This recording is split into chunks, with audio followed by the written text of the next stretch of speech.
Nicolas Sarkozy à l'offensive. 3 mois après son retour au premier plan, il lance une ébauche de programme dans une longue interview au Figaro. Mais en filigrane, c'est une critique sévère du bilan du gouvernement qui se dessine. Nicolas Sarkozy est en train de chercher par tous les moyens de polariser le débat politique entre lui en tant qu'ancien et potentiellement futur président de la République et François Hollande, président de la République en titre, qu'il a sorti en 2012. Son but, c'est de faire comme dans Rocky II, c'est-à-dire de réclamer la revanche jusqu'à ce qu'il l'ait.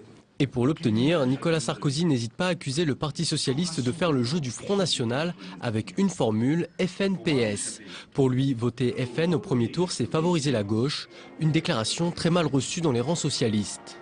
Et ce qui sera grave, à mon avis, pour lui, c'est qu'il ne combat pas le Front National sur le terrain des idées, des valeurs et des propositions du programme. Il croit pouvoir s'en sortir par une petite manœuvre politicienne. Ça ne parle plus à personne, ce type de discours.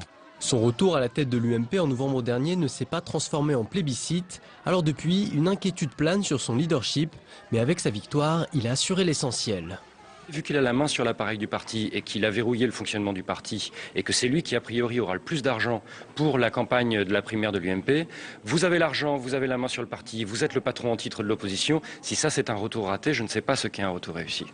Prochaine étape sur ce chemin, la refondation du parti prévue au printemps, puis la primaire qui départagera les candidats de droite à la présidentielle à l'automne 2016, moment où Nicolas Sarkozy saura si les troupes se sont alignées derrière lui.